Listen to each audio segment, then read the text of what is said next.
Madame, mademoiselle, monsieur, bonsoir. Très heureux de vous retrouver comme chaque lundi pour le talk show foot de Dzaïr, comme tous les lundis à partir de 22h30 et des poussières. Et nous sommes avec vous comme tous les lundis pour parler foot. On va parler des clubs, on va parler du championnat, de Ligue 1, on va parler de l'équipe nationale, bien évidemment, après son match barrage pour les qualifications Coupe du Monde réussi par Christian Gourcuff et son avenir, bien sûr, en question ce soir sur le plateau, même si ce n'est pas nous qui allons définir son avenir. Ça va se jouer dans les 48 heures qui suivent avec le président de la Fédération algérienne de football. Et bien sûr, on va parler de, comme disent les Portugais, au phénoménal. C'est du portugais, il faudra vous habituer à cet accent parce que Slimani, lui, s'est habitué à cet accent, même s'il a joué la Coupe du Monde au Brésil, il joue le championnat au Portugal. Il a passé le cap des huitièmes de finale, si je ne me trompe pas, face au Benfica dans le derby de la capitale, Lisbonne. Et il a réussi à passer ce cap. Et une semaine phénoménale, justement, pour le buteur algérien qui a marqué 5 buts en une semaine. Et nous allons parler du championnat avec les petits budgets, notamment le Harash, Nahd du Sandé et Tajnant. Merci, messieurs. Même si j'ai du mal à me rappeler de ce petit club, petit nom, et c'est pas du tout péjoratif dans ma bouche, parce que c'est les petits clubs qui vont le spectacle, comme dans la Coupe d'Algérie, cette fois-ci c'est dans le championnat. Et on va parler de l'équipe olympique dans le face-à-face. Voilà donc pour le contenu de l'émission. Très rapidement, on me reproche toujours le timing peu chronométré ou mal chronométré de l'émission. On va commencer par les chroniqueurs foot de l'émission. Nasser Bouich qui est avec nous comme tous les lundis. Salut Nasser, merci d'être là. Bonsoir et bonsoir amis sportifs, très heureux d'être là. Beaucoup de commentaires, beaucoup de questions qui vous concernent dans Facebook, ça marche bien pour vous. Est-ce que vous avez ouvert votre Facebook ou pas encore? Non, pas encore. il faut, vous avez beaucoup de questions, beaucoup de fans. À côté de vous, lui qui est très réseaux sociaux, c'est Sid Ahmed Khadis qui est avec nous. Merci Sid d'être avec nous ce soir. Salut Riyad, salut à tous. Et de l'autre côté, la rédaction qui a un petit peu changé, vous savez, c'est les brigades, les off, les repos. on en connaît un bout du côté de la rédaction. L'Afrique Habib Compétition, on n'est pas là pour cette semaine, on le salue, prend rétablissement à l'affaire. Et celui qui a pris sa place, mais qui vient à FaceFoot très souvent, c'est Mahdi Dahak, responsable et directeur de la rédaction et de l'info du site, parce qu'on n'a pas trop habitué, on connaît le papier, on connaît l'audiovisuel, mais beaucoup moins le web. Et vous êtes, je ne vais pas dire leader, je vous laisse le dire, pourquoi pas. Il y en a qui font leur autopromo, pourquoi vous ne le faites pas vous. dzfoot.com, le site internet DZ du foot algérien. Merci Riyad pour cette invitation. Je parle de l'invitation, mais je parle aussi du site, il faut en parler. parler. Non, il y a beaucoup de... Bon, Internet, maintenant, il y a tout le monde qui se met sur Internet, mais le plus important, c'est de durer sur Internet, maintenant. Et vous durez depuis combien de temps déjà? 1999. Ça fait quand même un beau temps, ça fait plus de 15 ans. Ça fait 3 mandats? 3 mandats, oui. 3 mandats. À côté de vous, Jamal Rachdi, qui est avec nous, il a promis qu'il ne serait pas là, et finalement, il est là, alors... Non, j'ai promis d'être là si je n'ai pas d'autre engagement, oui. Mais le premier engagement, c'est FaceFoot, bien évidemment. Merci, Jamel, d'être avec nous ce soir à côté de nous. Notre vachement changé, en tous les cas.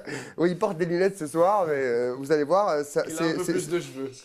Un peu plus. À côté, c'est Amine Thierman de la rédaction de Dzaïr qui est avec nous. Salut Amine, merci d'être là ce soir. Tout le plaisir est pour moi. Bonsoir à tous. Alors, je n'ai pas pris trop de temps, messieurs. Le contenu de la Newsweek, tout ce qui s'est passé cette semaine, ce qu'on a retenu de l'actu foot de la semaine, c'est dans la Newsweek présentée par Khadija Khaddaoui.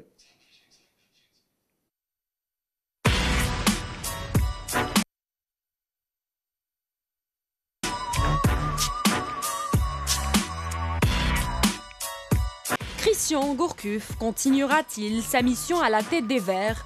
La réponse du Breton était pourtant claire lors de son entretien accordé à nos confrères d'Al Khabar. Je cite « Je suis prêt à rester à certaines conditions ».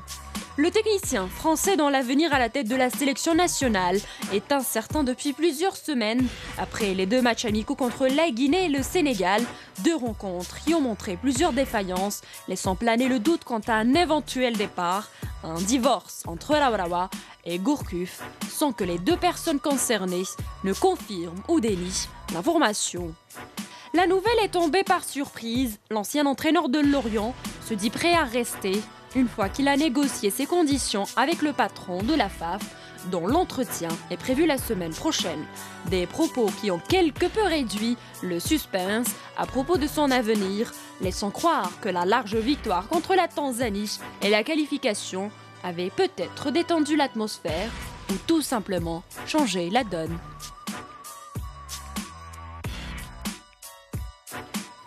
L'appétit vient en mangeant, un proverbe qui s'applique à Islem Slimani, qui continue à affoler les compteurs.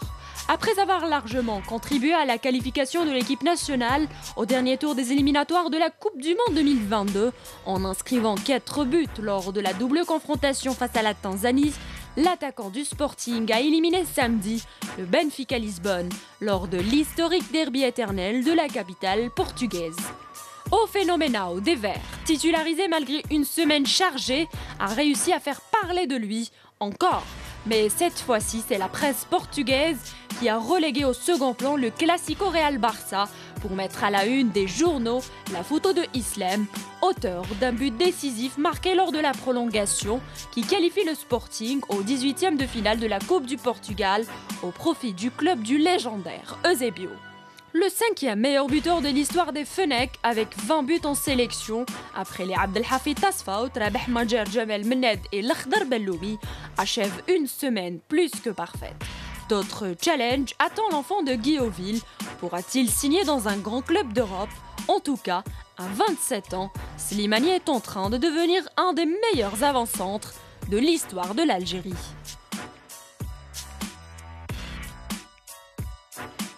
La surprise de la saison footballistique 2015-2016 est sans doute le DRB Tajnant, un club à petit budget qui joue seulement sa première année en Ligue 1. Depuis son accession historique, le Differ ne cesse de surprendre. Dauphin du championnat après 12 journées seulement, les protégés de Liamin Bourrara sont en train d'accomplir un parcours atypique malgré leur inexpérience, avec 6 victoires, 5 matchs nuls et seulement une défaite. Et ce n'est pas tout. Le DRBT, plutôt jeune, créé en 1971, a réussi à tenir tête au grand du championnat, puisqu'il a battu le Mouloudia, 3-2 à Boulorine, et l'Entente de Sétif, 1-0. Considéré comme un petit poussé avant l'entame de la saison, le nouveau pensionnaire de la Ligue 1 force le respect. Un autre club avec des moyens plutôt modestes, le Nerdu Sandé, est en train de réaliser une bonne entame de saison. 7e au classement, le fameux tambour des grands a réalisé de très bonnes prestations, surtout lors des 2 derbys algérois, en battant l'USM Alger de Buza en première journée, puis le Mouloudia avec le même score, sans oublier sa victoire face aux champions, l'Entente de Sétif. L'USM El Harraj, 3e du classement, débute la saison comme à l'accoutumée, en force. Malgré un budget très modeste, Boualem Charef et sa bande veulent continuer sur cette lancée pour espérer une place au podium, synonyme de qualification à une compétition africaine. L'USM El Harraj, le DRB Tajnant et le Nerdu Sandé confirment l'adage « L'argent ne fait pas forcément le bonheur ».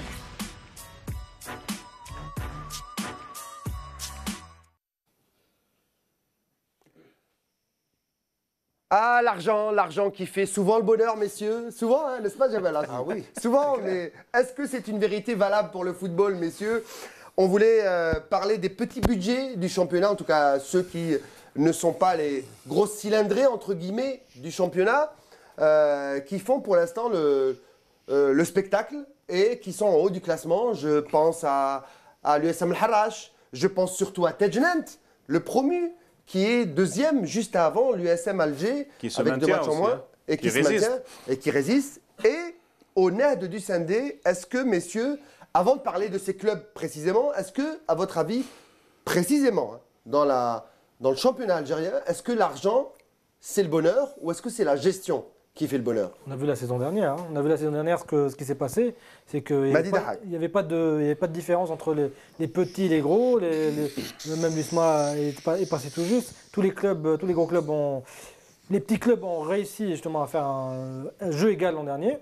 Et cette saison, on continue à voir, même si c'est plus équilibré que l'an dernier, même si les grandes équipes commencent comme l'USMA est en tête, on voit comme des petites équipes, des promus comme Tajnant qui arrivent à jouer les premiers rôles. Jamel, comment vous expliquez que des petits clubs comme ça, surtout en première partie de championnat, hein, première partie de la saison, ils font des bons résultats, ils sont en haut du tableau, première partie du tableau, je pense à Harraj, je pense à Tajnant par exemple. Comment ça se fait que, est-ce que c'est les grosses cylindrées qui n'arrivent pas à démarrer, Ou est-ce qu'on n'a pas vraiment besoin d'argent pour bien jouer au football? L'argent est important dans la gestion d'une famille, dans la gestion d'un club, etc. L'argent, c'est important, c'est clair. Mais la surprise de Tajnant, parce que j'appelle ça une surprise, elle vient surtout du fait que personne ne s'attendait à ce qu'elle joue à ce niveau. Et il faut aussi se rendre compte qu'ils ont de très bonnes individualités, d'excellentes individualités, qui font la différence. Ils ont fait un recrutement qui ne cassait pas la baraque, apparemment, pas trop de bruit, etc., pas trop médiatisé. Mais toujours est-il qu'ils ont réussi quand même à faire un groupe assez homogène et aussi la stabilité du staff technique avec Bourrara, qui est là-bas depuis 4 ans, si mes souvenirs sont bons.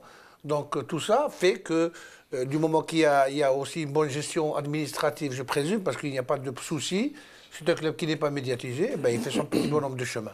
Mais avec tout le respect que je dois à cette équipe, charmante équipe d'ailleurs, il faut avoir un effectif quand même beaucoup plus riche, un banc beaucoup plus riche, pour espérer garder la cadence. Le championnat, c'est un marathon, il faut aller jusqu'au bout? Oui, parce que je pense que pour aller jusqu'au bout, il faut avoir un effectif quand même assez riche.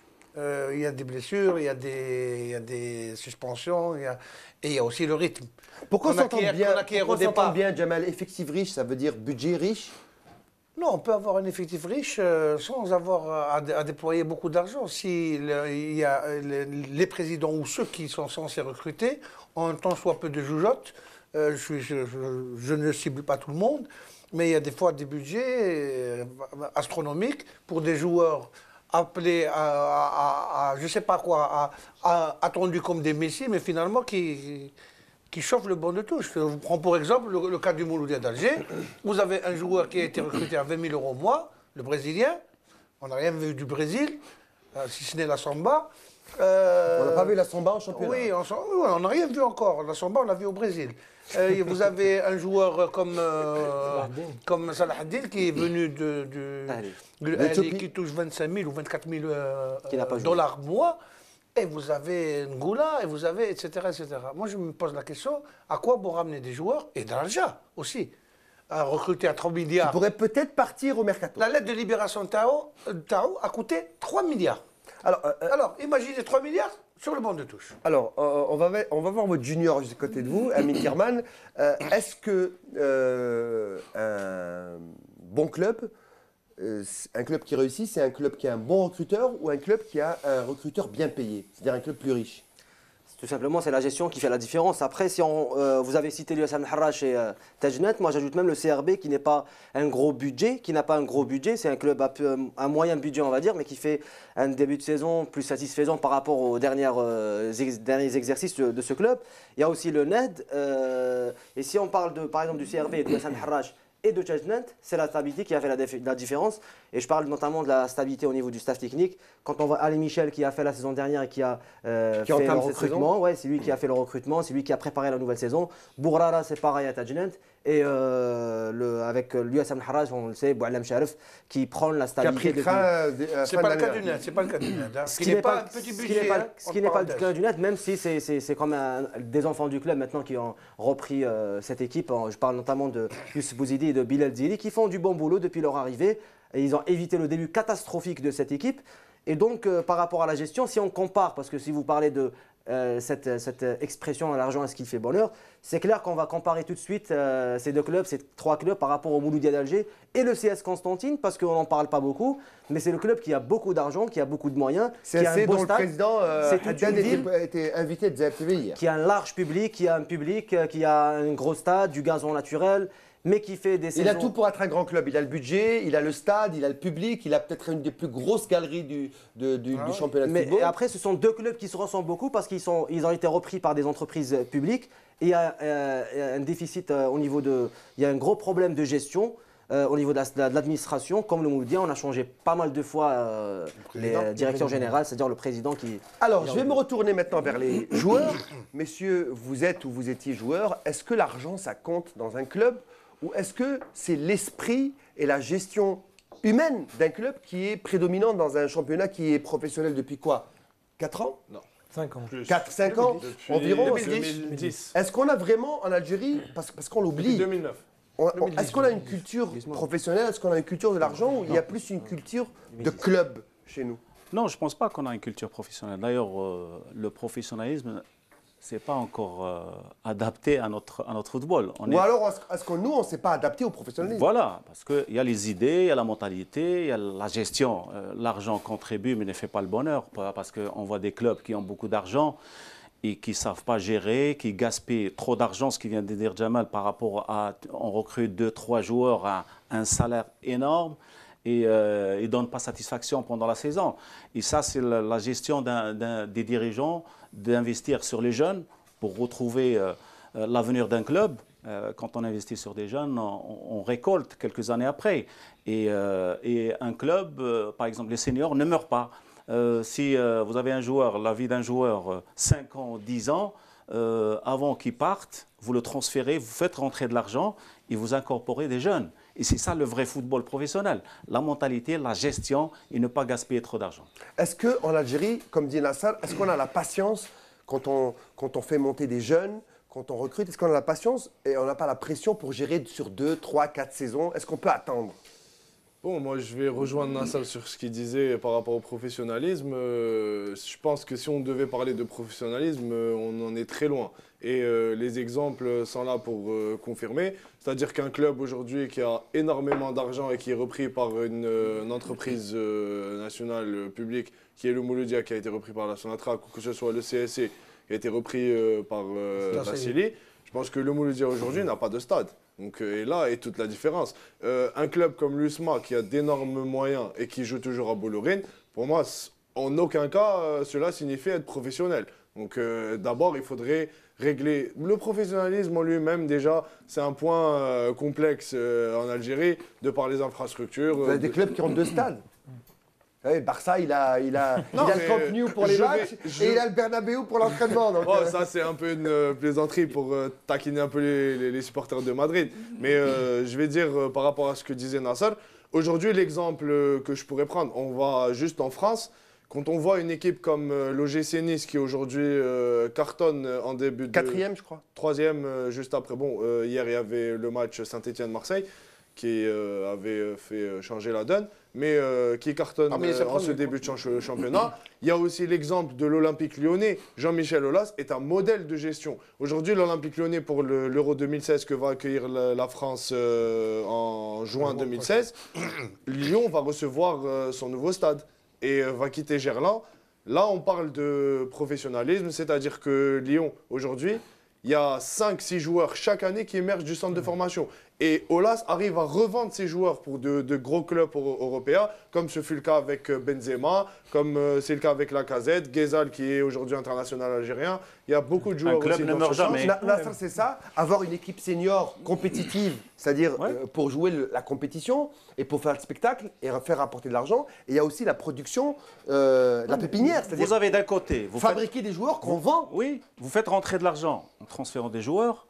Et vous avez des jeunes qui arrivent parce qu'il y a une gestion derrière par rapport au centre de formation, les infrastructures qu'il y a dans le club. Ça donne, c'est-à-dire l'équipe première ne meurt jamais. Parce que vous transférez, vous faites rentrer et vous incorporez des jeunes. Et le club reste toujours et joue toujours les premiers rôles. Ce qui dit, c'est très pertinent, Mehdi. C'est-à-dire que pour un club professionnel, en fait, il faut 2 usines. Une usine de production qui produit des joueurs, qui peut nous rapporter de l'argent et les vendre. Et puis, ça nous donne de l'argent pour pouvoir acquérir des joueurs et faire la compétition, faire le spectacle et faire le marketing. Il y a juste un point, et vous donnez aux petits clubs qui sont autour, parce que vous allez profiter de ces petits clubs qui sont dans la région. Et ça, c'est très important d'avoir ce budget, un peu d'argent, de les donner à ces clubs que vous allez avoir ces joueurs qui vont être formés. Mais ce n'est pas forcément le même modèle, parce que par exemple, pour le Paris Saint-Germain, ce n'est pas un club qui produit beaucoup de jeunes de son centre de formation. Mais pour, si, il y en a quand même. Hein. Mais très peu. Il y a Baïbek, il y a si on compare par rapport à Ongenda, il y a le gardien qui est aujourd'hui Aïrola. Il y a beaucoup de joueurs. 3-4, mais pas titulaires. Si on continue sur l'exemple qu'a donné Sidi Ahmed tout à l'heure, Lyon, c'est un peu à part, même par rapport au championnat de France. Ils vont avoir leur stade. Lyon, ça ressemble plutôt du très très haut niveau. Ouais. C'est comme Arsenal, c'est comme les grands. Comme Ajax. C'est comme les grands clubs. On n'est plus vraiment dans des clubs normaux. C'est plus des entreprises. Mais pour revenir justement au championnat algérien, par rapport au professionnalisme, moi je pense que c'est plus un état d'esprit qu'autre chose. Hein. Exactement. La JSK, il y a quelques années, c'était, même à l'époque, c'était un modèle. Les joueurs étaient payés à temps, ils avaient tout d'un club professionnel. C'était un professionnel. Vous confirmez? Oui, c'est notre période. Moi aussi. Alors que pourtant, on était loin du professionnalisme, il n'y avait pas d'argent, il n'y avait pas tout ça. Donc je pense que c'est au-delà de ça, c'est pas que ça. On prend par exemple l'exemple comment il s'appelle, de l'entraîneur de l'USM Al-Harrach, quand il est venu à l'USMA au Mouloudia, il a recruté comme on veut un grand club. C'est-à-dire qu'il y avait une exigence au niveau du Mouloudia, il fallait ramener beaucoup de joueurs, il fallait ramener des noms. Alors quand il est à Al-Harrach, il ramène des joueurs inconnus. Et c'est avec ça qu'il arrive à faire. Donc c'est un recrutement. Il y avait 14 joueurs libérés quand même. Hein. Oui, voilà. On déstabilise il a déstabilisé, bien sûr, il a refait. Club, mais même à Al-Harrach, il ramène beaucoup de jeunes joueurs, on sait souvent. Mais ça prend. Non, mais excuse-moi, Madi. Ça revient à ce que disait Ria tout à l'heure. En Algérie, nous n'avons pas, par rapport au club, on a un facteur temps. Le Mouloudia, les supporters du Mouloudia ne vont jamais patienter 3 ou 4 saisons pour de jeunes joueurs qui émergeront du centre de défense. Les supporters du Mouloudia sont exigeants, ils veulent jouer le titre chaque année. Ils se disent qu'on a les moyens de disputer le titre de championnat tous les ans. Donc ils ne vont pas forcément attendre Boualem Sharaf ramener des joueurs qui sont inconnus ou qui viennent de divisions inférieures pour les faire jouer ou remporter un titre avec dans 5 ans. Donc c'est une politique qui change. Contrairement à Al-Harrach, il n'y a pas beaucoup d'argent. Excuse-moi, Jamal. Harrach, il n'y a pas beaucoup d'argent. C'est un club qui, on va dire, Boualem Sharaf a tout fait pour que ce club change un peu sa politique. Parce qu'avant, on connaissait, Harrach était resté en 2e division pendant très longtemps. Donc Boualem Sharaf a un peu changé la physionomie et la façon de voir de cette équipe. Et ça a payé. C'est-à-dire qu'il a fallu du temps, mais ça a fini par payer. Aujourd'hui, on voit les résultats. Le Harrach, c'est vrai qu'il n'y a pas forcément de titres de gagner. Ils n'ont pas remporté énormément chaque année, chaque année, ils sont là. Ils sont parmi les 30 premiers. Voilà. Mais ce qui est dommage, Jamal Rajdi, je lui promets la parole. Pour revenir seulement, tu as cité le cas du Mouloudia. C'est un club que je connais bien. Bon, les meilleurs résultats du Mouloudia ont été acquis lorsqu'on a puisé. J'ai remporté le dernier championnat avec le Mouloudia. Dans les catégories de jeunes, à part vous étiez sur les 24 joueurs, 25 joueurs, il y avait 13 qui sont issus du centre de formation. Pas du centre des de jeunes formation, catégories du Mouloudia. Oui. Hein, et je peux te les citer. 13 sur les 25. Oui. Et il y avait toi, il y avait Morded qui était nouveau, mais il n'y en avait pas beaucoup. Mais il n'y en avait pas beaucoup. La plupart des joueurs étaient issus des petites catégories. Même dans les années où le Mouloudia dominait le football, la plupart des joueurs étaient issus des petites catégories. Enfin, pour ceux qui jouaient... Betroni est sorti des petites catégories. Pour ceux qui jouaient titulaires, il n'y en avait pas beaucoup. Était au junior, pardon. Pour ceux qui jouaient titulaires, il n'y en avait pas beaucoup. Ah si, il y en avait. Si tu refais tes comptes, tu vas trouver plus de la moitié de l'équipe. Si je reviens à Al-Harrach, je peux... Mais non, il faut répondre. Bon, bah écoute, tu lui réponds. Gardien Zemamouche. Mais Jamal, tu laisses répondre. Gardien Zemamouche. Je te donne l'équipe qu'on avait en 2010.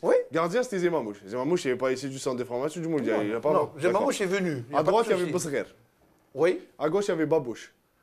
Non, il n'y avait pas Babouche. Il y avait Bedbouda. Il y avait Bedbouda. Mais c'est Babouche qui jouait. Oui, mais il y avait aussi Bedbouda. D'accord. Moi, je te parle de l'effectif. Oui, mais il jouait dans l'équipe. Oui, mais je te parle de l'effectif. Oui, d'accord. Il y avait Bedbouda. Dans l'axe, il y avait Koulibaly. Bedbouda a joué d'autres matchs. Mais laisse-le finir, Jamal. Il y avait Koulibaly, il y avait Zidane, il y avait moi.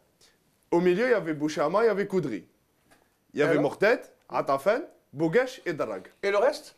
Ah bah le reste c'était remplaçant. Et le reste, il faisait partie de l'effectif du Mouloudia. Oui, bien sûr. Issu du club. C'est normal. C'est tout. Il y en avait 13. Mais si on va revenir au thème, à la thématique, est-ce que les petits budgets font le spectacle? Est-ce qu'ils font aussi le résultat? Parce qu'on voit le Harrach, on voit ne parle surtout pas de net. Si, je vais parler du net parce que c'est des équipes qui n'ont pas les plus gros budgets, même si tu vas peut-être me contredire, Sid, sur le changement du budget du net par rapport à il y a 5-6 ans 4-5 ans. 4-5 ans, voilà, 4-5 ans. C'est plus la même chose. C'est pas la même chose, mais est-ce qu'on peut gagner? Parce que c'est pas important pour moi d'être champion d'hiver, d'être deuxième, d'être premier, d'être troisième. Est-ce qu'on peut terminer premier du championnat? Est-ce qu'on peut être champion avec un petit budget? C'est très simple. Ma question, elle est celle-là, et je commence par Amin Tirman. Est-ce que Tejnent, le Ned, le Harrach peuvent gagner le championnat d'Algérie? C'est ça la question. Tout dépend de la forme des gros cylindrés. J'aime pas citer le mot les grands clubs parce que c'est un peu trop pour certains clubs qui, à cause justement de cette gestion. Et tout dépend de la forme du Mouloudia, de l'USMA si elle continue sur cette lancée, de la JSK, de l'entente de City. C'est ça les gros budgets. Mais finalement, le CS Constantine, quand on va à leur mauvais départ, Tejnent peut profiter comme aurait pu profiter l'année dernière. Le MOF de Béjaïen était cette baisse de forme en fin de saison. Pourquoi? Parce que l'Ousmane n'y était pas, le Mouloudian n'y était pas, ils ont tous joué le maintien. Le MOB ne voulait pas du titre. Exactement. Non, mais le MOB aussi a subi la pression, une décompression après la finale de la Coupe. C'est ce championnat qui s'offrait à eux et puis ils n'ont pas su aller le chercher. Le problème, c'est qu'il n'y a pas un club. Pourquoi il ne tient pas ces clubs? Il y a la préparation, il y a la gestion d'un groupe, il y a le recrutement des joueurs. Il y a, par exemple, le Harraj. Je donne un exemple, le Harraj. Le Harraj, ils n'ont pas le choix. Ils jouent à chaque fois, ils jouent le maintien. Parce que, premièrement, c'est une question de budget. Deuxièmement, ils recrutent des joueurs qui ne sont pas chers. Ils construisent une équipe. C'est très facile pour un entraîneur de gérer. Pas le maintien, non, ça. Attends, de gérer le milieu de tableau. Oui. Écoute, ça, pas le maintien. De gérer un groupe. C'est facile de gérer des genoux et moins des stars. Un an. Et tu ramènes un jeune qui a envie de se montrer, de prouver et tout, tu vas le gérer. Et c'est pour ça que le Harraj fait des bons résultats jusqu'à 2 mois avant la fin de saison. À un moment donné, ça avait changé, Nasser. Attends, je termine, juste 2 minutes. Et chaque année, c'est pareil. Et ça les arrange aussi. Ils vendent des joueurs, ils font entrer de l'argent, ils recrutent des joueurs. Mais pourquoi, Nasser? Moi, je ne suis pas d'accord. Moi, je sais que les supporters de l'Harraj nous regardent. Et eux, pour eux, ils veulent aller au bout. Ils veulent prendre un titre. Il faut les moyens. Mais à un moment donné, excuse-moi Riyad, à un moment donné, quand on parle de l'Harraj, c'est vrai qu'on a préjugé, on a cette idée que le Harraj est un petit budget, d'accord. Il y a certains joueurs sur 25, je pense qu'il y en a 10 ou 8 qui dépassent les 1 million de dinars. Et d'autres, ils ne sont pas payés. À un moment donné, pas payés à temps, si pas on a payés 8 du tout. qui dépassent les 1 million de dinars, on ne peut plus parler de petits mais les budgets. salaires qui Ça sont avait changé. Il y avait des internationaux, il y avait Doha à l'époque. Ils sont pas payés quand même. Mais il faut remettre les choses. Merci Emile Tirman. Il faut remettre les choses à leur place. Moi, je suis joueur. Je signe à l'Harraj pour 100 bâtons ou 120 bâtons. Il y a des joueurs qui sont pas payés. Je suis un super joueur. Même à l'USMA, ils ne sont pas payés. Voilà. Je touche 120 bâtons. Je prends 3 mois de retard dans les salaires. Mehdi, tu me corriges si je me trompe. Je prends 3 mois, 4 mois, 5 mois d'avance. Je les prends. Je les prends au départ. Et moi, je discutais avec le coach, Boualem Charef. Boualem Charef d'avant et Boualem Charef, le retour à l'Harraj. C'est très compliqué pour un coach de gérer un club et des joueurs qui, après 4 mois, 5 mois, même s'ils ont un gros salaire, ils ne sont pas payés. C'est-à-dire, toi, joueur. Il y a des joueurs qui ont. Tu passes ta vie. Il y a des moments où l'entraîneur a vécu des périodes, par exemple l'Aïd, Eid Fitr, par exemple, où des joueurs ne sont pas payés. Et il y a des cadres de l'équipe qui sont solidaires avec le coach et qui partagent leur salaire avec les autres joueurs. Ça m'est arrivé. Ça vous est arrivé. Comment un coach peut gérer comment un joueur. Ça m'est arrivé. Et je finis mon argumentaire. Et c'était la veille de Eid al-Adha. Et il fallait acheter le mouton. Voilà. Alors comment un coach peut gérer des joueurs, Nasser, les motiver pour gagner un match, gagner un titre, gagner 3-4 matchs, alors qu'ils ne sont pas payés? Dans un club professionnel, que ce soit en Europe, que ce soit un club même en Tunisie ou au Maroc. Bien sûr, il faut aller loin. La Tunisie, c'est juste à côté. Tu ne parles plus de salaire. Tu as chaque mois le 5 au maximum. Tu as Quand ton tous les salaire qui est emplois, viré. t'es un employé. On ne parle pas. Il y a des règlements FIFA très simples.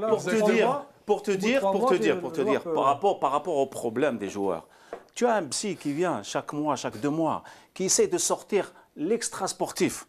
Qu'est-ce qu'il a le joueur, à part le football? Voilà. Qu'est-ce qui l'inquiète? Il a des problèmes familiaux, il a des problèmes de santé, il a des problèmes, n'importe. Il essaie de sortir pour qu'il lui laisse juste le football, qui se concentre. Il enlève tous les problèmes. Bien sûr. Là, les joueurs, les pauvres, que ce soit le Harraj, que ce soit dans un autre club, ils attendent le salaire. Ils exigent. Voilà un exemple. Il exige, il n'a pas été payé. L'autre, il exige 4 mois. Parce que pourquoi? Il a peur dans 2-3 mois, il n'est pas payé. Alors, c'est ça le joueur. Il est ailleurs. Il est ailleurs, le joueur. Ce qui est plus grave là, c'est qu'il y a une nouvelle formule. Ils ont gelé les salaires. Gelé des salaires. Oui. Des dirigeants qui gèlent des salaires, alors qu'ils savent pertinemment que c'est interdit par la loi. Il y a autre chose qui peut être fait. On ne peut pas geler des salaires. Salaire, c'est un droit. Moi, je vais vous donner un exemple. Maintenant, tu le prends, tu le sanctionnes sur sa prime de rendement, mais pas sur le salaire, nom de Dieu. C'est pas possible. Bien sûr. Alors, dernier mot pour Amit Tirman et après, je vous assure, je vous paierai tous avant la pub. Amit Juste Tirman. pour finir, justement, mais ce qui est dommage chez ces clubs, parce qu'on n'a pas cité l'Azmodoran, même s'ils ont fait un début de saison catastrophique, l'Azmodoran qui est une école, une des écoles les plus importantes du football. Les clubs formateurs sont les plus pauvres, généralement. Exactement, mais l'USM Harrach et On a une petite pensée pour le M. Ruisseau en ce moment. Comment peut-on se passer et voir comment des joueurs importants comme Benaïada partir de l'Azmo gratuitement? Si on forme un joueur comme Benaïada qui est aujourd'hui international et qu'il part gratuitement, on peut pas, ils doivent s'autofinancer. C'est vrai qu'ils n'ont pas assez de sponsors. Comment ils font? Lyon ou les petits clubs, il y a des clubs en Angleterre et en Italie ou en France qui forment et qui vendent et qui s'autofinancent. Comme le faisait Palerme. Comme Doha qui part à la JSK, Doha devait partir à la JSK. Comment je ne sais pas s'ils ont oublié de lui faire signer un contrat de 5 ans par exemple, pour que le jour où il part, le club aussi tire profit de la gestion d'un club professionnel. Voilà, c'est la gestion des clubs. C'est ce que je disais. C'est ce que je parlais de ça. Je parlais de ça, Tirman. Alors ce qu'il fait, s'il ne lui signe pas, le club ne fait pas rentrer de l'argent. Et le joueur part comme ça. Messieurs, c'est jour de paye. Et encore, on n'investit pas sur les jeunes. Messieurs, c'est jour de paye, page de pub et on revient et tout le monde prend son chèque. Ici, pub. Retour sur le plateau de Face Foot pour la seconde partie de cette première partie, je vais y arriver, de la Newsweek. On va parler, comme on dit au Portugal et en langage lusophone, au phénomène. Dites-le en portugais. Au phénoménal. Voilà. Moi, j'arrive pas, mais vous arrivez un peu mieux. Ça veut dire le phénomène Slimani, qui ce week-end, après une semaine éreintante, avec l'équipe nationale, vous avez passé la première semaine avec l'équipe et Slimani notamment à Dar es Salaam pour la première partie de la qualification face à la Tanzanie. Et puis deuxième partie un peu plus spectaculaire, un peu plus facile, un peu plus, comment on dit, samba, comme aime le dire. On ne peut pas faire plus samba qu'un 7-0. Hein. Non. On ne peut pas. Face à la Tanzanie. Et en plus, il en remet une couche. Le joueur local, moi j'aime bien dire ça parce que c'est un produit local. Le ministre du Commerce doit suivre cette émission, lui qui aime Dennaha, Mentouj Bladi, merci. Et Slimani qui en rajoute une couche. 8e de finale de la Coupe du Portugal où il est passeur décisif pour le derby entre Benfica et le Sporting, passeur décisif pour le but de Sporting et buteur décisif pour la qualification. Pas passeur décisif, mais il a fait l'action. Il a contribué à. Il a fait un très grand match. Il a fait vraiment un très grand match et du 120 minutes où il s'est jamais arrêté. Et il a fini par être payé par ce but qu'a donné la qualification. Moi, j'ai envie de savoir juste un petit point sur Slimani. On voit la reconnaissance d'un autre pays où il joue, Portugal. Des médias. Je te vois venir, Nasser. Oui, des médias. Mais laisse-le Je arriver. le vois venir, je le vois venir. Je vois un Gourcuff qui est en conférence de presse à 2 reprises. Exactement. Au match aller, au match retour. Il parle de Roulam, il parle de Brahimi, il parle de Ferrouli. C'est bien, c'est un très bon joueur. Il ne parle pas de Slimani. Même plus loin encore. Attends, il ne parle pas de Slimani. Qu'est-ce qu'il a? Tu trouves ça pas normal? Moi, je pense qu'il est contre lui. Le gars, il est décisif. On a aller, retour, il apporte pour notre équipe nationale. C'est le meilleur actuellement, qu'on l'en veuille ou pas. Un petit mot quand même, d'encouragement pour le joueur. Plus loin que ça, Nasser. C'est même quand il avait fait l'éloge de Roulam, il disait si c'était pas Roulam à ce poste-là, on n'aurait pas fait ça. Et quand on lui dit Slimani, il dit c'est un buteur. Après tout, un buteur, c'est son métier, il a dit. Parce que Roulam, c'est pas son métier de défendre. Non, il avait dit que Roulam avait été très bon sur Olem Wingi, je précise. Comme Jamel l'aime si bien le souligner. La précision est de taille. La précision est de taille, exactement. Et à un moment donné, je pense que s'il parle de Slimani et qu'il dit que c'est son métier de mettre des buts, je pense que Roulam aussi, c'est son métier de défendre sur l'attaquant. Alors, question, messieurs, est-ce que Slimani, qui vraiment se crève à la tâche, si vous passez-moi l'expression, pour être bon, pour être très bon, il a été bon à l'aller, alors que physiquement, toute l'équipe était à plat, oui, à plat, vous l'avez dit. Lui, il a couru pendant 45 minutes, il est arrivé à planter 2 buts en deuxième mi-temps. 2 buts d'attaquant, de vrais buts d'attaquant. De vrais buts. Est-ce que ça lui ferait pas du bien d'entendre son coach en conférence ou sur les médias dire Slimani, c'est mon joker, c'est mon homme. Je pense qu'il est assez fort psychologiquement pour passer au-dessus. C'est ça sa force. Mais il a toujours été fort, Slimani. Non, mais il a dépassé tout ça. Mais Riyad, une des forces de ce joueur, c'est le mental. Je pense que sans son mental, il ne serait jamais arrivé là où il en est aujourd'hui. C'est ce qui a fait la différence. Et je ne citerai que cet exemple.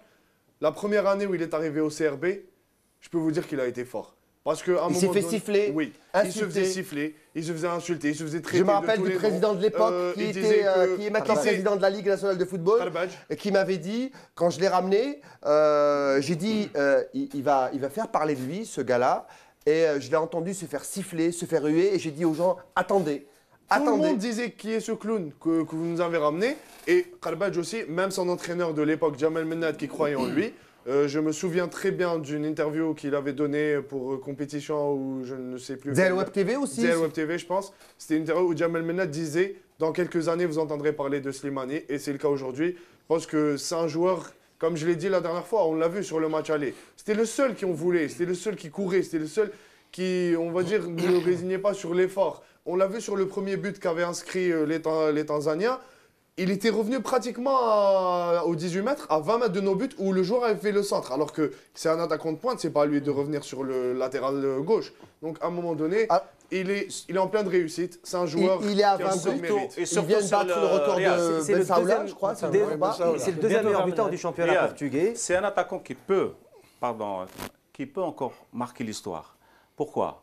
C'est vrai qu'il a un mental, il travaille. Les deux buts qu'on a vus à l'aller, au match aller, c'est des joueurs qui n'avaient pas, les passeurs, qui n'avaient pas d'autres solutions à part ça, qu'ils étaient seuls, entre 4-5 joueurs. Il fait des appels de balles. Voilà, il fait des appels. Il offre des possibilités. C'est-à-dire, il oblige le porteur du ballon, c'est-à-dire le joueur, comme il n'a pas de solution, il cherche. Si tu n'as pas un attaquant qui est malin, qui se déplace bien, qui fait le bon appel sur 2 mètres, qui fait le bon appel sur 2 mètres pour te, c'est ce qu'il a fait. Il a fait 2 mètres, il a marqué le premier. Et le deuxième, il oblige Mahrez sur l'appel aussi de 2 mètres. Il fait un contre-appel. Voilà, oui. À l'intérieur, et il repique à l'extérieur. Et qui repique. Et au match retour. Non, peut-être que l'expression oblige Mahrez, non. Non, on n'oblige pas. Enfin, c'est une façon de parler. C'est-à-dire Mahrez n'a pas de choix. Non. Attends, je vais lui répondre. Jamal. Il l'oblige. Pourquoi il l'oblige? On va dire qu'il offre une solution. Il l'oblige. Après, c'est le porteur du ballon qui choisit. Il l'oblige, c'est un grand mot. Mais je veux dire, pourquoi il l'oblige? Parce que c'était la seule solution, Jamal. Il y avait 4 Tanzaniens qui sortaient ce Mahrez. Soit il revient, soit il parle le ballon. Sur le premier but à Alger ou là Non, il parle. Je parle le match retour. Deuxième but. Le match retour. La première minute, c'est lui qui déclenche sur un appel aussi, sur le côté droit. Et qui donne la balle décisive sur la... Et à la fin du match, on gagne 7-0. C'est bien, il y avait du mouvement, il y avait la fraîcheur physique, il y avait la création, il y avait de la course, il y avait tout. C'est vrai qu'on n'a pas vu une grande Tanzanie, ce qu'on avait au match aller, mais c'est bien de gagner 7-0, on les a dominés, dès la première minute, on les a déstabilisés, c'est bien. Conférence de presse, tu peux dire un mot sur ton attaquant. Est-ce que c'est vrai ou pas? C'est le joueur qui a un problème. Mais c'est vrai. Le joueur, c'est pas un joueur qui correspond à son profil. À son profil. Mais c'est lui qui te débloque tout. Justement, le problème, c'est ce qu'on a vu. Il n'arrive pas à jouer dans un système à 2 attaquants parce qu'il occupe tout le front de l'attaque. Il court partout. Il ne peut pas vraiment, dans les petits espaces, quand il y a un joueur pour lui donner. C'est pas ça. Il a besoin d'espace. Voilà, il a besoin d'espace. Bah oui. Et ça ne correspond pas à son système de jeu. On va parler de Gourcuff dans quelques instants. Pour finir avec... Non, seulement, pour dire seulement... Sur Slimani. Il ne faut pas arriver, pousser l'absurde jusqu'à dire que Gourcuff n'aime pas Slimani. Mais on ne parle pas de Gourcuff, messieurs. Sur ce thème, on parle de Slimani. Parce qu'à votre avis, c'est un phénomène. Laissez-moi terminer. Je pense qu'il ne faut pas pousser l'absurde, le raisonnement par l'absurde, jusqu'à dire qu'il n'aime pas Slimani. Parce qu'il est titulaire à chaque fois. Non, on n'ose pas maintenant. Jamal, on n'ose pas le titulaire à chaque fois. On n'ose pas le C'était pas le cas. Au début, il a essayé Belfodil. Maintenant, il a essayé. Parce qu'il est obligé, Jamal. Est-ce qu'il a d'autres solutions, franchement? Jamal, c'est vrai ce qu'il dit. Son meilleur buteur. Franchement, ça arrive. S'il met 20 buts et qu'il ne joue pas. J'espère qu'il ne va pas aimer tout le monde. Non, c'est pas ça. Comme ça, ils vont se donner plus que Slimani. Jamal, ça arrive que tu n'aimes pas un joueur, mais tu as besoin de lui. Ça arrive, ça. Bien sûr. Il est décisif en ce moment, même s'il n'aime pas son jeu, il a besoin de lui. Je vais poser la question aux joueurs. Ils connaissent des coachs. Est-ce que ça arrive qu'un coach n'aime pas un joueur, mais il est obligé de le mettre pour gagner? Et même les entraîneurs avec eux-mêmes, Genre, quand c'est des réunions dans le vestiaire et tout, ils peuvent le déclarer, et ça arrive souvent de le dire. Ils peuvent dire que tel et tel joueur, je le porte pas de mon cœur, mais je suis obligé de le mettre parce que c'est le meilleur actuellement. C'est lui qui me fait marquer, qui marque des buts, c'est lui qui me ramène les 3 points, c'est lui qui me ramène des résultats. Mais après, moi, pour rester sur Slimani, je pense que, parce que là, on va parler de Gourcuff dans un instant, je préfère rester sur le cas Islam. On parle de l'ascension fulgurante qu'a connue ce joueur. Et tout le mérite lui revient dans le sens où il a connu une grande progression. Moi, c'est ce que je retiens de ce joueur. Il continue à progresser. Exactement. Il y a beaucoup de joueurs qui sont sortis du championnat algérien, mais qui n'ont pas réussi à s'adapter. Que ce soit un championnat comme le portugais, le championnat français ou le championnat anglais. Islam Slimani, dès sa première année, il a réussi à s'adapter au rythme de vie, au niveau de vie et au rythme du groupe, dans un groupe professionnel. C'est ce qu'il faut retenir. Il s'adapte. Il a une force d'adaptation monumentale. Et aujourd'hui, les fruits sont là. C'est-à-dire qu'on voit que c'est un joueur sérieux, appliqué, qui veut réussir. Il y a aussi la patte de l'entraîneur du Sporting. Oui. Parce que il le fait jouer, il marque 1 ou 2 buts. Et le prochain match, vous voyez Slimani sur la touche. Sur le banc, exactement.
Conflit entre eux et qu'il y ait un malaise ou quelque chose comme ça, on va pas exagérer, mais c'est pas un joueur qui lui plaît. Et même sur le plan humain, c'est-à-dire que c'est pas des joueurs qui discutent beaucoup, de bonhommes qui discutent beaucoup et qui le. C'est vrai, il n'encourage pas. C'est-à-dire que voilà, je sais pas, chaque entraîneur a des chouchous, hein, c'est normal. Il y a des cadres sur qui il compte, d'autres avec lesquels je suis d'accord avec vous. Mais je suis d'accord avec vous. Mais c'est énorme ce que vient de faire Slimani pour Gourcuff. Mais justement, parce que beaucoup, j'ai lu sur, on l'a même mis en titre, j'ai lu sur Internet, Islam sauf Christian. C'est vrai quand même. Parce qu'il a marqué 4 buts et il le propulse vers la qualif à Moscou. C'est quand même énorme. Ça, c'est pour lui aussi, c'est pas pour Gourcuff. Il ne propulse pas. Oui, mais attends, Jamel. On parle de groupe maintenant. Il attends, Jamel. Les 8 matchs qui vont ça aurait été au moins une petite reconnaissance envers ce joueur. Non, mais moi, je suis pas d'accord avec Jamel. Parce que à 2-0 et une raclée de 5-0 qui se profilait, qui était à Dar es Salaam, ça se profilait. Quand on voit un joueur qui te remet dans la course. Parce qu'après la Tanzanie. Moi, je suis un fan de statistiques. Même si on avait perdu 5-0, on a gagné 7-0. Regarde, moi, ce que je peux rajouter. Trop facile, ça. Ce que je peux rajouter, juste, quand on revient, s'il n'aime pas Slimani, ce qu'il a dit Tirman, je ne sais pas. Moi, je dis. Parce qu'il ne l'aime pas. Il ne le porte pas dans son cœur. Moi, je parle. Il ne fait pas partie de sa philosophie. Moi, je ne sais pas. Je sais pas lui poser cette question. Moi, je parle. Regarde, je parle de ce que je vois. Le problème aussi. Quand il y a un entraîneur qui se comporte comme ça, c'est là où tu crées un conflit, les clans sur le terrain. Et c'est ça où tu crées les problèmes dans un groupe. Et tu après, alors, messieurs, puisque vous êtes... Pardon, je vais te laisser la parole. Je vais te laisser la parole. On va passer, parce qu'il ne reste pas beaucoup de temps. On va passer à Gourcuff pour la troisième partie. Alors, Algérie, Tanzanie, messieurs, 7-0. C'est peut-être un des plus gros scores de l'histoire de l'équipe nationale. Après le troisième meilleur score. Volta, non, c'est le premier.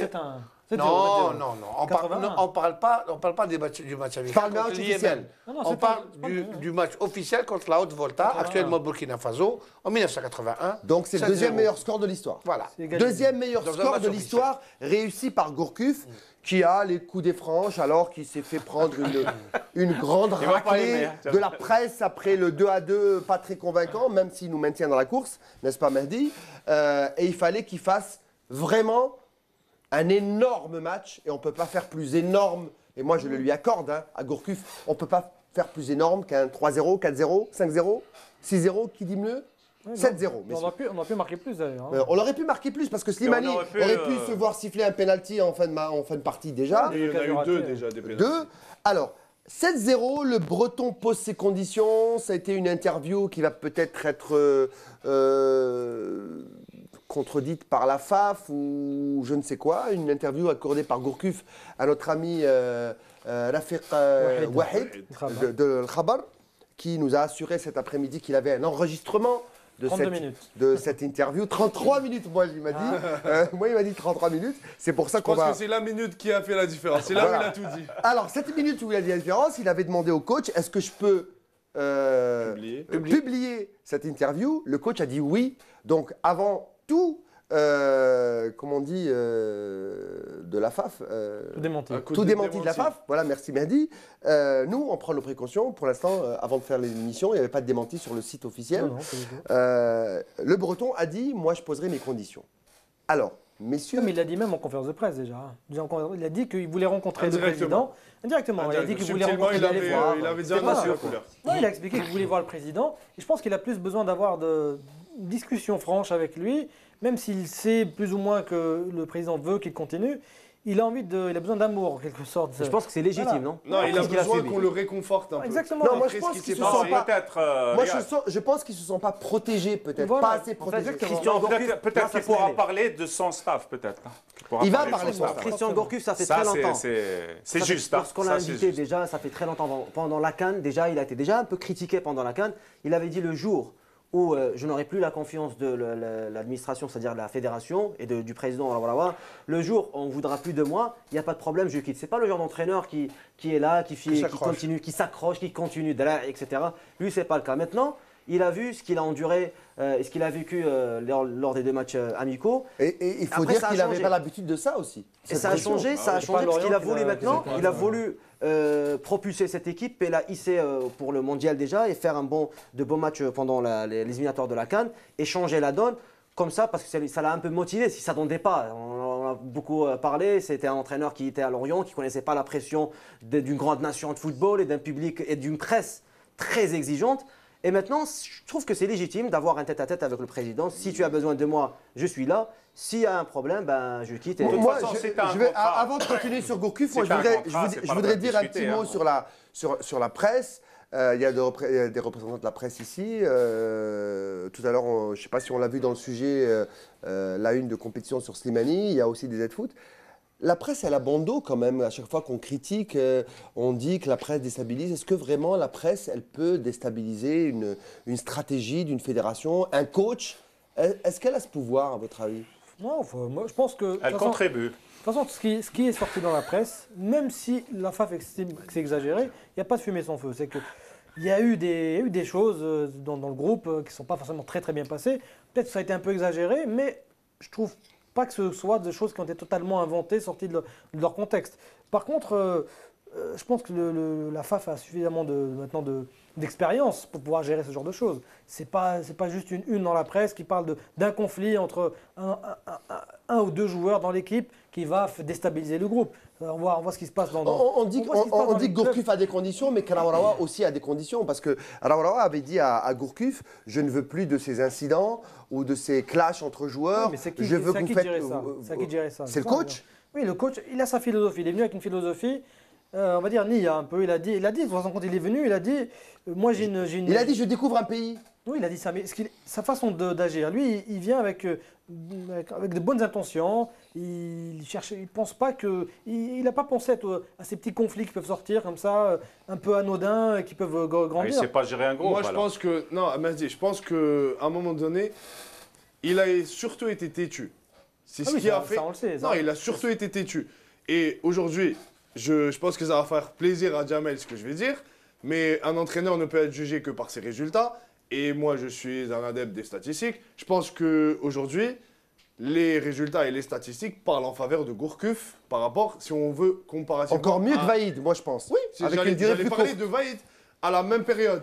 Et au même moment, je pense qu'aujourd'hui, Gourcuff a de meilleurs stats Les statistiques disent pas que tout. Vaïd. Les statistiques disent pas tout. Quand on voit le match sur les autres. Non, même pas le match. Ouais. Quand on voit les deux matchs amicaux frôlé face la à la catastrophe Guinée ou et les face au autres, Sénégal, on a gagné. moi je pense aujourd'hui, il a été têtu dans le sens où il ne voulait plus changer de son schéma tactique et qu'il voulait rester sur son 4-4-2. Il a fallu qu'il le change une seule fois à Dar es Salaam. Les 20 dernières minutes, ça a changé, ça a payé. Et il a fallu qu'il le change au match retour. On a vu le résultat, on a gagné par 7-0. Et entre-temps, je pense que c'est juste une... Il y a un petit quelque chose quand même. Il n'y a que les imbéciles qui ne changent pas d'avis. Bah oui, il a fallu qu'il change pour que ça balance en sa faveur. Il y a une petite information qui est passée un peu Le inaperçue. problème, c'est que le président de la fédération nous a expliqué à Dar es Salaam qu'il est intervenu à la mi-temps. À la mi-temps, il est intervenu auprès des joueurs. Pour forcer le... Après, bon, il y a eu un changement justement après la mi-temps. Oui. Et c'est vrai que même Gourcuff ne reconnaît pas qu'il a eu. Il lui fallait un petit déclic. Il a du mal à reconnaître qu'il y a eu un changement. Mais à quoi ça sert un coach qu'on paye et qu'on recrute, et qui est patron d'une équipe et qu'on paye cher? À quoi ça sert de le payer quand on fait le coaching à la mi-temps? J'ai pas dit qu'il fait que le coaching a été fait C'est tout par. comme. Hein. Tu as dit, c'est pratiquement la même chose. Non, Tu il est as dit que intervenu. Laurawa est rentré dans les vestiaires. C'est lui C'est qui a lui dit. qui lui a demandé de changer, de faire jouer le truc en sentinelle. Non, ça l'a NBA. Non, soyons sérieux. Non, on se Qu'ils confie viennent, a dit qu'il est intervenu. qu'ils viennent booster les joueurs parce que Laurawa a ce charisme pour faire un petit peu bousculer un peu les joueurs. Je suis entièrement d'accord avec toi et ils vont l'écouter. C'est pas simplement par nationalisme, mais ça par beaucoup d'autres paramètres. Ok. Donc, mais l'entraîneur, c'est lui qui a fait le changement. Le mérite revient d'abord à l'entraîneur. Que quand on dit coaching gagnant, c'est coaching gagnant. Têtu ou pas têtu? Breton ou pas breton? C'est dos au but qu'il a fait. Breton ou auvergnat? C'est dos au but qu'il a fait. Pardon.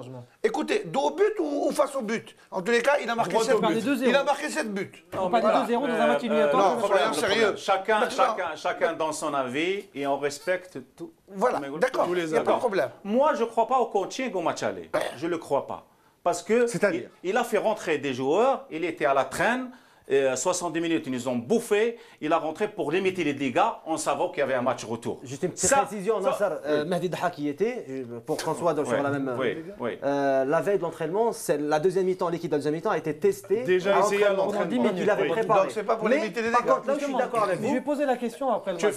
Tu fais 70 minutes, il n'y a rien. Après le match. C'était quoi?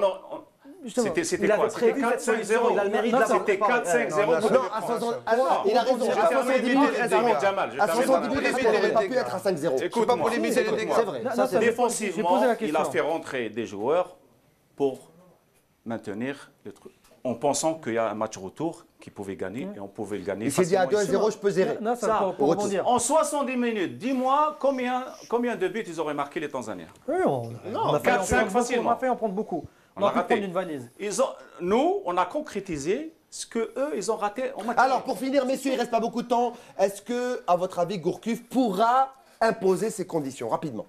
Non, c'est pas C'est quoi ces lesquelles, conditions? déjà. Pour un staff, oui. Pour un Changement staff, oui. au niveau du staff technique, Oui. peut-être staff Là, administratif. je suis d'accord. Pour un entraîneur, il plus doit ramener son staff. administratif, je Il doit ramener. Un entraîneur doit ramener son Mais staff. c'est son C'est staff. son staff. C'est son staff. Mais c'est son staff. C'est lui qui l'a choisi, je pense. Je pense que déjà les j'en ai choses dit que ont c'était été pas lui, mises hein. au clair. Mansouri, Je pense que, comme c'est tu lui l'as qui l'a dit tout à choisi. l'heure, pardon Jamel, il y a déjà un contrat, il y a déjà les objectifs sur le contrat, tout est stipulé à l'avance. Et je pense qu'aujourd'hui, c'est par rapport à ce qu'il a vécu lors des deux matchs amicaux face à Guinée et face au Sénégal. Plus la Tanzanie. Bon, la Tanzanie, c'était un match où il fallait qu'on passe. C'était inadmissible qu'on passe pas pour les pas poules. au jeu, mais par pas rapport, au jeu. non, après le jeu, On était il y a pas eu une bons. réaction lors du match retour face à la Tanzanie. Donc, mais moi, je pense, quand il parle de conditions, c'était beaucoup plus par rapport aux réactions, que ce soit du public ou de la presse. Tu ne peux pas maîtriser ça. Après, c'est une entente entre lui. Tu es payé à 100 000 € au mois et tu fais partie d'un métier de footballeur ou d'entraîneur professionnel. Tu dois accepter le public. De ça. Le public, il n'est pas d'accord. Il n'avait pas l'habitude de ça. Il n'a jamais pris une. Il a jamais pris de Les grands médias clubs. ne sont pas d'accord, ils ont raison. Oui, on n'a pas dit le contraire. Voilà, mais Nassar, lui, quand il dit je pose mes conditions, c'est par rapport à ça. Parce que le gars, il a l'habitude d'entraîner l'Orient. On lui fait le tapis rouge et on le dit rien. En fait, ce que veut dire Nassar, c'est que Gourcuff Bekay, quoi. En gros, c'est ça. Non, mais est-ce que vous pensez sérieusement que parmi les conditions, il va demander que la presse soit clémente? C'est pas une condition. C'est pas dans les cordes de la fin. Je crois qu'il n'est pas né. Je crois qu'il n'est pas né en Birmanie. Je crois que c'est un Français où il est habitué à la liberté de la presse, je pense. Et même au le moins, public. une liberté entre guillemets.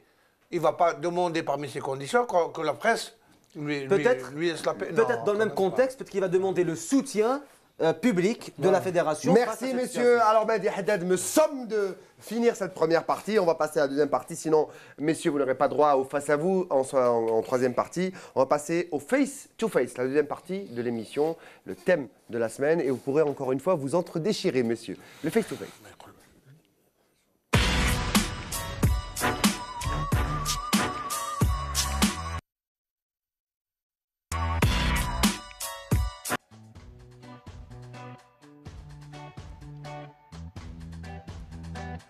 Un nouveau challenge attend le football algérien, celui du championnat d'Afrique des moins de 23 ans. La sélection algérienne s'envolera demain à midi à Dakar pour participer à la CAN 2015 des U23. L'objectif est clair, une place parmi les 3 premiers qui nous permettrait d'aller au Brésil pour les Jeux Olympiques 2016, 35 ans après la dernière participation des Olympiques algériens au JO. La mission des Verts ne sera pas facile quand on voit les favoris du tournoi que sont l'Égypte, le Nigeria et le Sénégal. Les 2 premières équipes figurent dans le groupe de l'Algérie avec le Mali. Les Verts étaient versés dans le chapeau 3 et devront donc faire face à l'Égypte et le Nigeria, les 2 potentiels prétendants au titre. Le premier match des partenaires de Farhat aura lieu le 29 novembre prochain face au Pharaon d'Égypte, vainqueur hier du Cameroun en amical 4-0. لا احنا نبريبار ماتش بار ماتش سي فري ماتش تاع ليجيبت ان بو سبيسيال في واش عشنا معاهم مي انا جو بونس نركزوا بوكو بليس على الماتش الاول وان شاء الله نجيرو ماتش بار ماتش ان شاء الله وين عندنا اون ايدي عليهم باسكو رانا ديجا لعبنا معاهم وربحونا في بلادنا ودوكا لو بروميي ماتش هدايا كيما يقول لك وحنا ماذا بينا في صالحنا كي نلعبوا لو بروميي ماتش كونترهم ماشي مالي ولا نيجيريا بوركوا با ان شاء الله نديروا اللي علينا ونربحوهم ان شاء الله. Les jeunes algériens auront-ils les moyens de créer la surprise et aller en demi-finale du CHAN? Il y a 2 ans de cela, beaucoup d'espoir était mis sur cette nouvelle génération, composée notamment par des anciens académiciens de la FAF et celle du Paradou. Cependant, et malgré la qualification au championnat d'Afrique, les Verts n'ont pas trop séduit les derniers mois.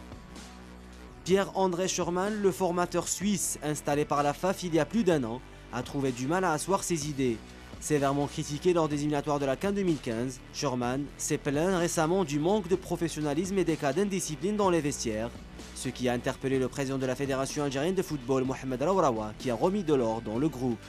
Des accrochages entre joueurs et sélectionneurs qui ont donné une mauvaise image de cette équipe, qui regroupe pourtant d'excellents joueurs, des titulaires en senior dans des clubs UP comme la JSK, l'Entente de Sétif ou l'USMA d'Alger. Justement, c'est peut-être la première fois depuis tant d'années que l'équipe nationale olympique dispose de joueurs confirmés en Ligue 1, mais cela n'aura pas suffi pour tirer le meilleur d'eux. Farhat, Abdelawi, Chita, Benkhmassa ou Salhi font même partie des meilleurs joueurs de la Ligue 1 et 2, mais c'est justement le jeu collectif qui fait défaut, celle de la sélection olympique, qui compte beaucoup plus sur les individualités de ses stars. Les passionnés du football algérien suivront en tout cas avec beaucoup d'attention cette équipe de U23, qui peut révéler des futurs joueurs de l'équipe nationale A. Ces derniers ont des objectifs personnels, en plus de hisser l'emblème national au Brésil. Le rêve est-il permis ou s'agit-il d'un fantasme utopique réalisé une seule fois seulement dans l'histoire du football algérien?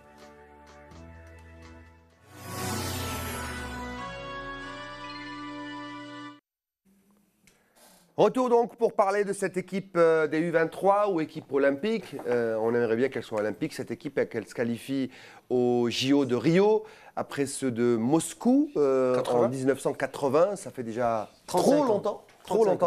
On va en parler sur ce plateau juste après la pub. Restez avec nous. Retour sur le plateau de FaceFoot où le débat ne s'arrête jamais, même pendant la pub. On va parler bien sûr des U23 qui vont s'envoler après-demain pour le Sénégal, Dakar ou la banlieue de Dakar. Hein, ce sera d'abord dans 80 km de Dakar. Voilà, 80 km pour le premier tour, en tout cas pour l'entame. Les deux premiers matchs. Les deux premiers matchs qui seront véritablement le premier tour. Alors ça va commencer par l'Égypte, le 29. Le gros morceau. Ensuite, le Mali et ensuite le Nigeria. Le Nigeria pour finir. C'est pas le gros morceau. C'est le Nigeria. Si. Les trois morceaux. Les trois grands morceaux. Je ne sais pas si on peut voir le tableau du groupe de l'Algérie, c'est-à-dire Égypte, Mali et Nigeria. Amin Thierman, est-ce qu'on peut rêver de Rio avec cette équipe ou est-ce que ce sera vraiment compliqué au Sénégal? Franchement, oui. Les deux réponses, elles sont dans votre question. C'est clair que le rêve est permis parce qu'il y a d'excellents joueurs. Je pense que c'est la première fois depuis très longtemps que cette sélection olympique ou les U23 soit composée de joueurs titulaires. Pendant que vous parlez, on voit le match de l'Égypte. Si Ahmed Khedis l'a joué d'ailleurs, on va en parler, je ne sais pas s'il a joué déjà par le passé. C'est un effectif donc, qui est regroupé de joueurs qui sont titulaires en Ligue 1. Il y a 13 ou 14 joueurs, si on compte Abdelawi, même s'il n'est pas très régulier, mais il joue souvent dans une équipe de stars de l'USMA.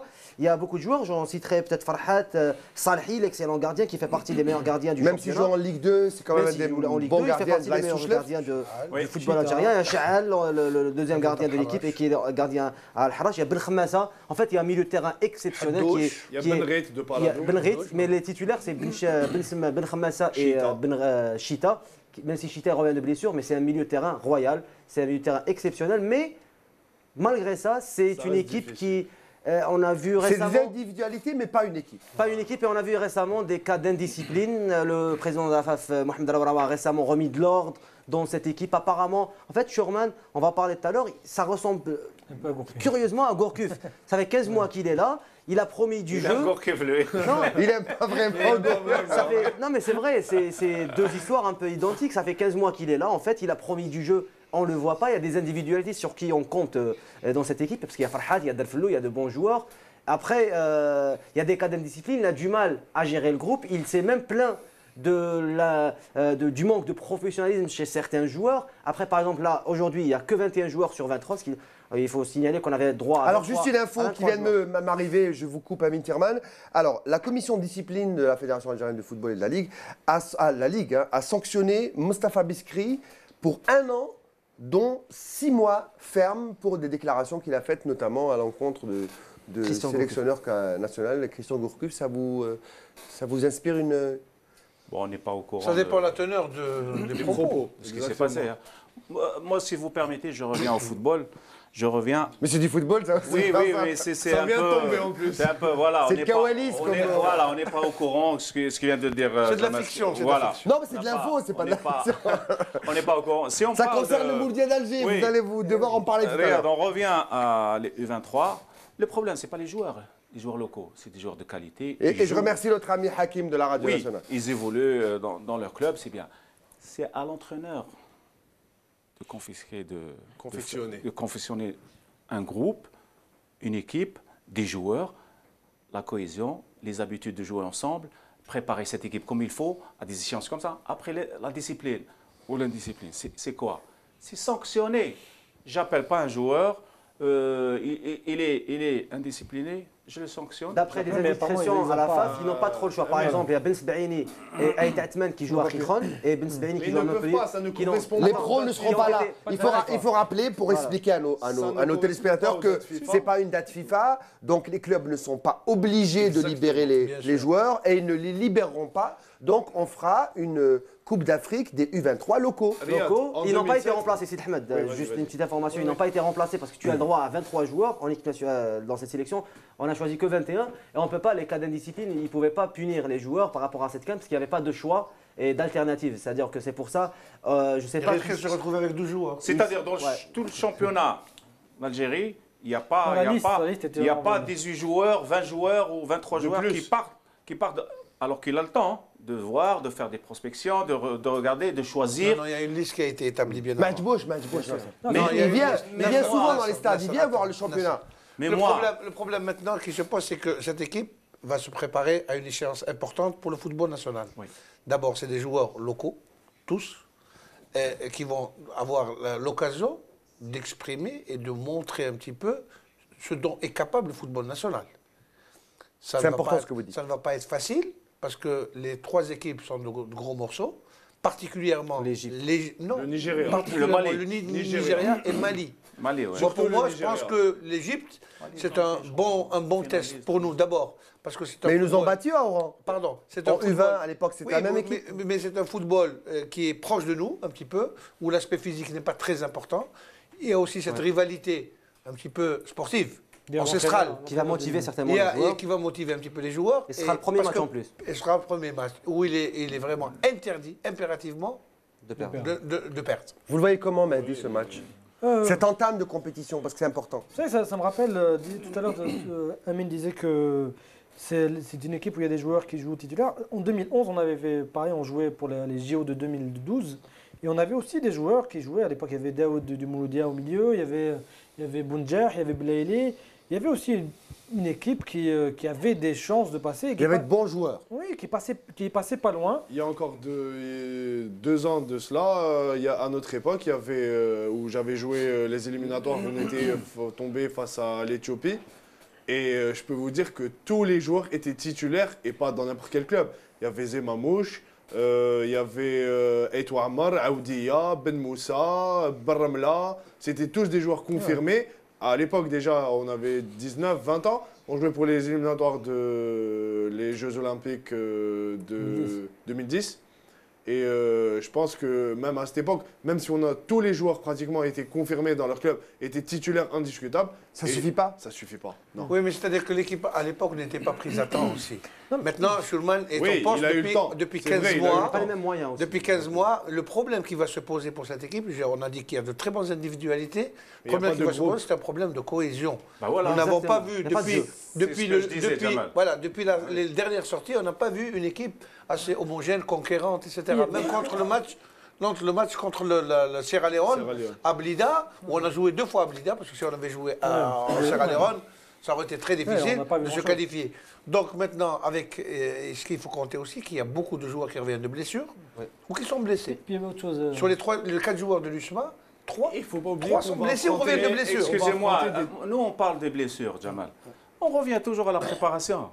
Comment un joueur se blesse souvent? Ils se sont blessés, ils se sont blessés au niveau de leur club. On parle en général. Quand je parle en général, dans notre football, beaucoup de joueurs sont blessés au milieu de la saison, au cours avant la fin de saison. Et ça revient. Je peux vous dire que Farhat devait se faire opérer. C'est lui-même qui me l'a dit, je l'ai rencontré, c'est lui-même qui me l'a dit, il devait se faire opérer avant ou après.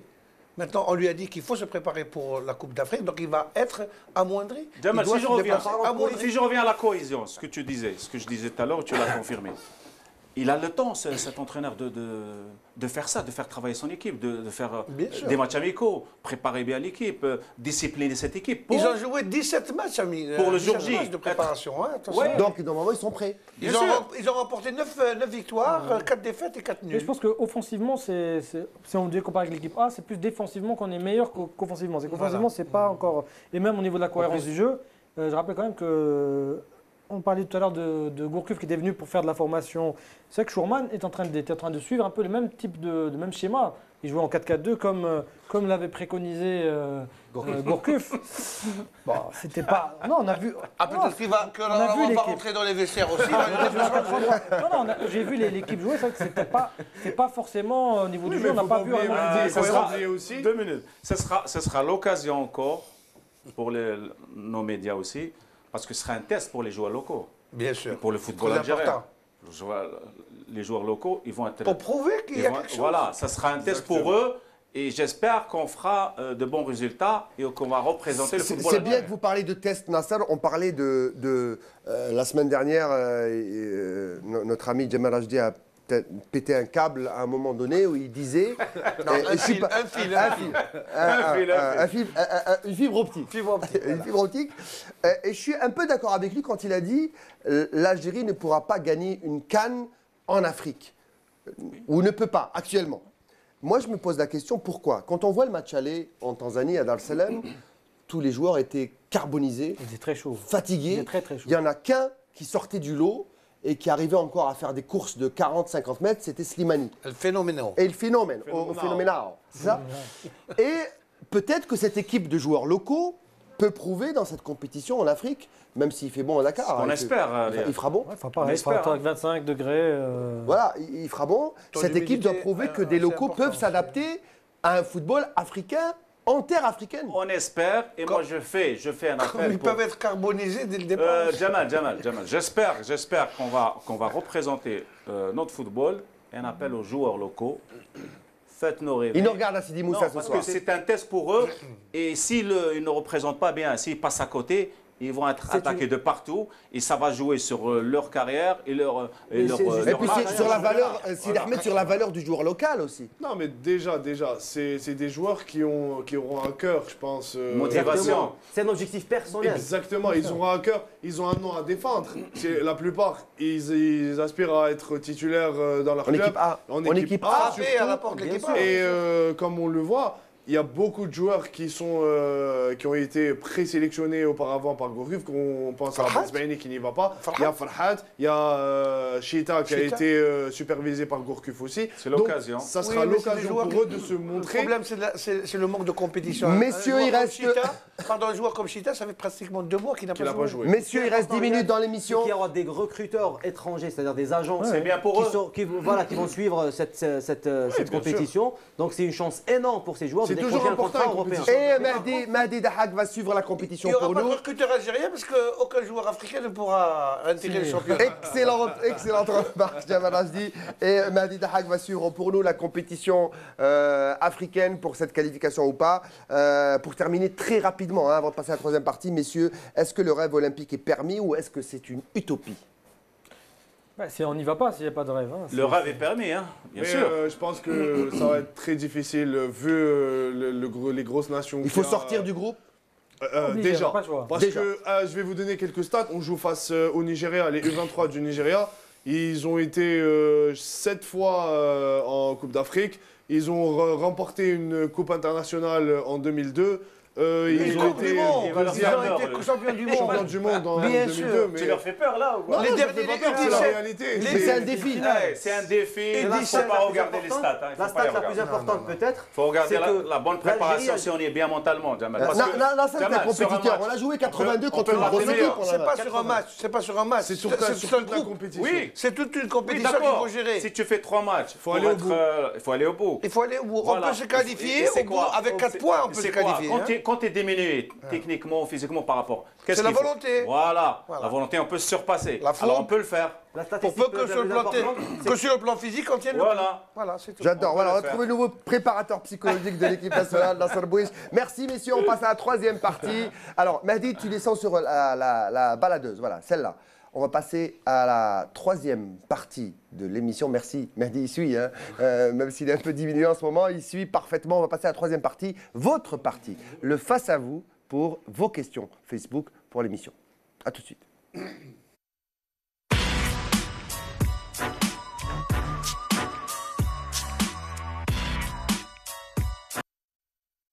Il ne m'a pas suivi tout de suite. Retour sur le plateau pour la troisième partie de... C'est toi qui parlais. Ouais, c'est moi qui parlais, mais moi, je n'ai jamais menacé de quitter le plateau, Jamal Rajdi.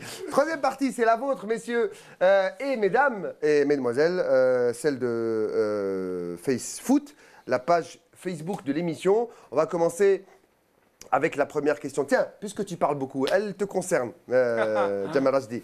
Elle est signée Barrahal Abdel Hadi, cette question.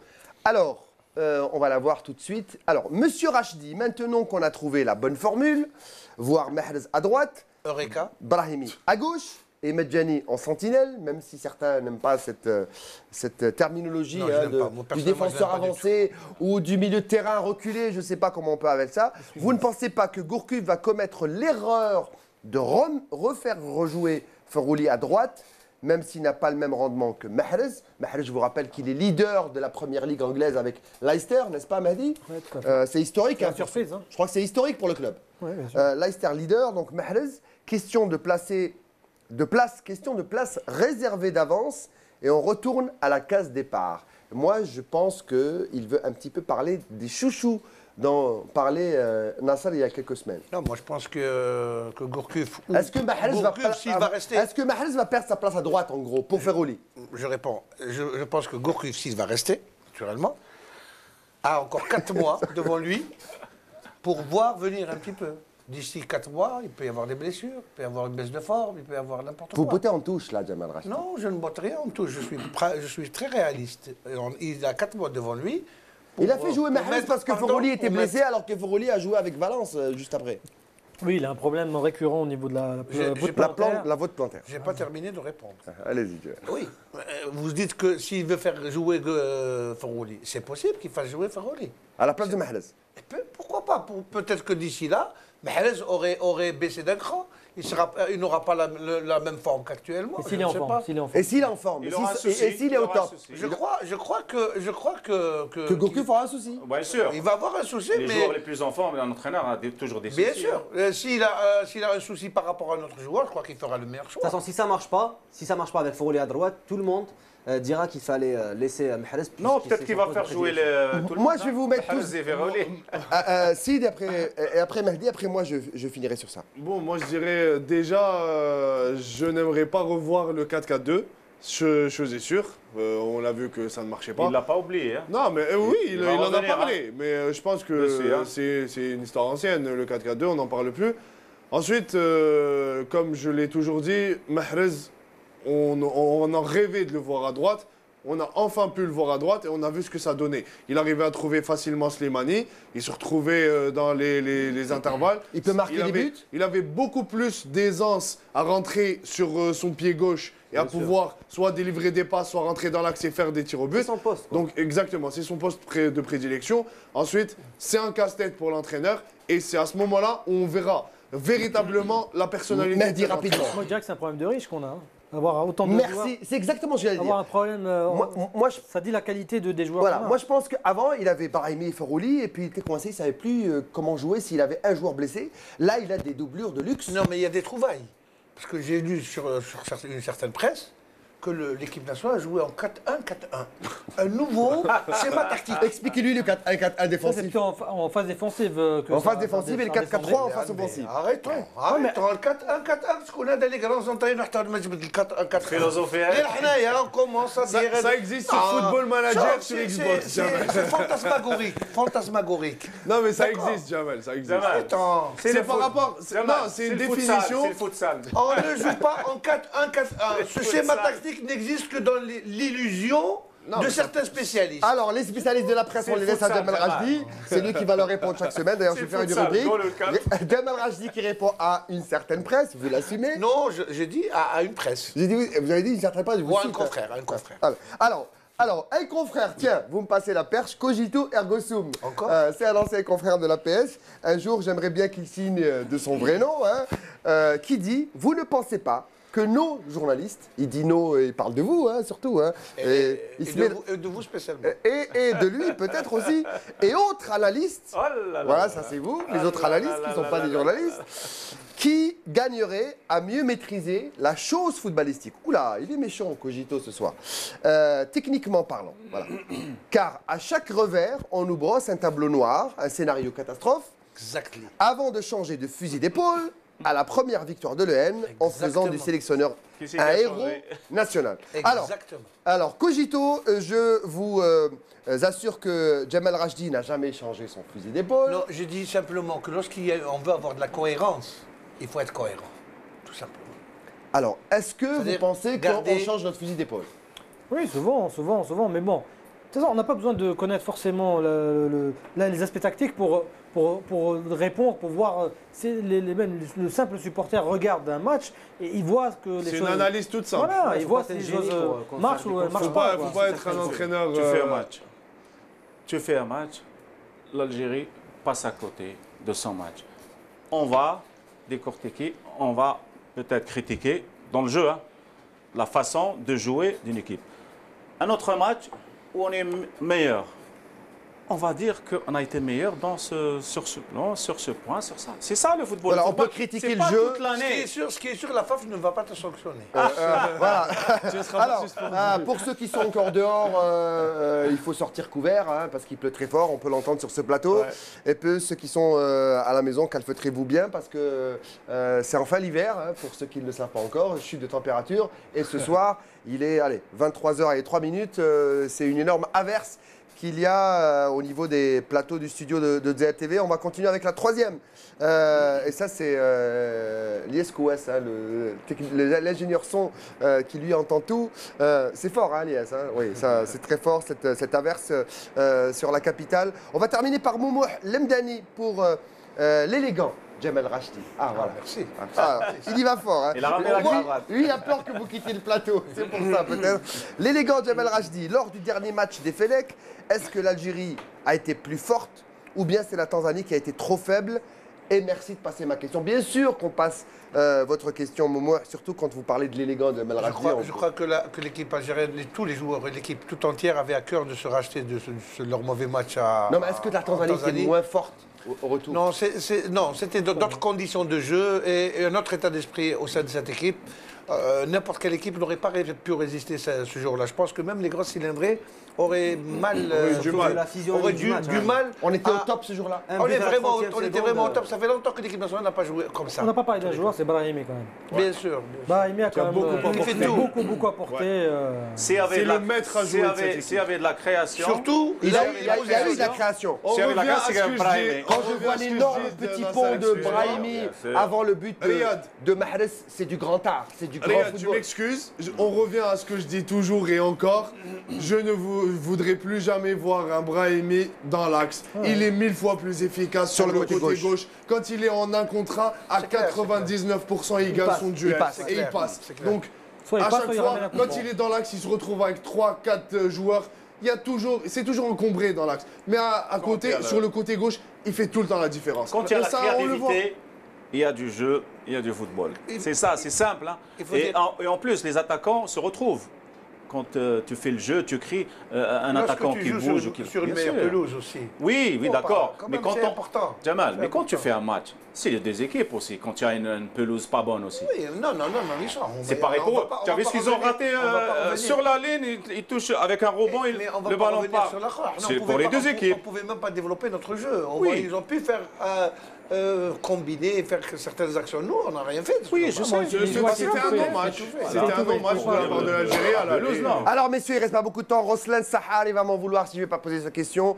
Le retour de Ferroli, on va voir la question de Roslan. Fera-t-il mal à l'équilibre de l'attaque?